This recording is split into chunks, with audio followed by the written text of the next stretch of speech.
நம்முடைய ஈரோடு மாவட்டத்தில் வருகின்ற 16ஆம் தேதியன்று சுற்றுப்பயணத்தை மேற்கொள்ள இருக்கிறார்கள். வாரிமுகாலுக்கு அருகாமையில் இருக்கிற தனியார் இடத்தில் இடம் தேர்வு செய்யப்பட்டிருக்கிறது. மாவட்ட ஆட்சித்தலைவரிடத்திலும் காவல்துறை கண்காணிப்பாளரிடத்திலும் கடிதங்கள் வழங்கப்பட்டிருக்கிறது. அதற்குரிய அனுமதியை பெற்றவுடன் பணிகள் விரைந்து அரசு என்ன நடவடிக்கை மேற்கொள்ள வேண்டும் என்கிறார்களோ அதை நிறைவு செய்து வெற்றிகரமாக இந்த நிகழ்ச்சியை நடத்துவதற்கு நாங்கள் அனைவரும் ஒருங்கிணைந்து அந்த பணிகளை மேற்கொள்ள இருக்கிறோம் என்பதை மகிழ்ச்சியோடு தெரிவித்துக் கொள்கிறேன். நன்றி, வணக்கம். சரி, இப்போ ரோட் ஷோ எதுக்கு ஸ்டேஜ் ப்ரோக்ராம் நேரடியாகவே தனியார் இடத்தில் தான் அது தேர்வு செய்யப்பட்டிருக்கிறது. ரோட் ஷோ என்பது இப்போது தவிர்க்கப்பட்டிருக்கிறது. ஆகவே தனியார் இடத்தில் அது தேர்வு செய்து இந்த நிகழ்வு நடைபெற இருக்கிறது. எதிர்கால தமிழகத்தை உருவாக்குவதற்கு மக்கள் சக்தியை அவரை அறிந்தே அமர்த்தும்.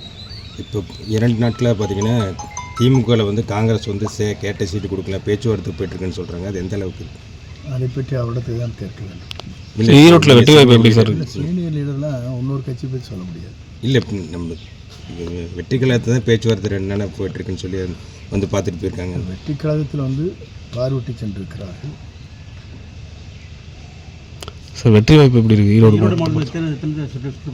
ஈரோடு மாவட்டம், ஈரோடு மட்டுங்களா? ஒரே நாள். ஈரோட்டில் வெற்றி வாய்ப்பு எப்படி சார் வரவேற்பு எழுச்சி பாருங்கள். உலகமே ஒரு திருப்புமுனை உருவாகி கொண்டிருக்கிறது. கெஸ்ட் ஹவுஸ் உங்களை போன்றவுடைய குழந்தைகள் இன்றைக்கு கல்லூரிக்கோ பள்ளிக்கோ செல்கிற குழந்தைகள் உங்களிடத்தில் என்ன சொல்கிறார்கள் என்பதை நீங்களே அறிவீர்கள். மாற்றங்கள், ஒரு பெரிய மாற்றங்கள் உருவாகி கொண்டிருக்கிறது என்பதை நீங்கள் உணர்வீர்கள். நான் சொல்லி தேவையில்லை. உங்கள் உள்ளங்களிலே அது நிறைந்திருக்கிறது. உங்கள் குழந்தைகள் சாப்பிடுகிற போதும் தாய் தந்தை இடத்துல என்ன சொல்கிறார் என்பது நீங்களே புரிந்து கொண்டிருப்பீர்கள். எத்தனை பேர் கலந்துக்கிற மாதிரி சொல்லியிருக்கீங்க இந்த இதில்?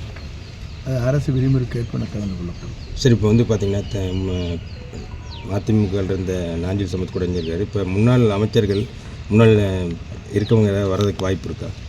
பொறுத்திருந்து பாருங்கள். சரி, என்ன நடக்கப் போகிறது என்பதை நீங்களும் காணப்போகிறீர்கள். அன்றைய தினம் ஏதாவது முன்னாள் அமைச்சர்கள் சேர வாய்ப்பு இருக்கா? ஏன்னா நீங்கள் கோவில் திருமணப்போ வந்து சொன்னீங்க பல முன்னாள் அமைச்சர்கள் வந்து சேர வாய்ப்பு இருக்கு. 16ஆம் தேதி தான் சொல்லியிருக்கேன். அன்றைக்கி சேரக்கு வாய்ப்பு இருக்கா? 16ஆம் தேதி பொறுத்திருந்து பாருங்கள். சரி, இப்போ நம்ம இந்த நான் உனக்கு சொன்னேன், நீங்கள் சொல்லிடுவீங்க. நீங்கள் சொன்னீங்க அங்கே ஆளை போய் உட்கார வச்சுட்டு வெளியே போக கூட மாட்டாங்க.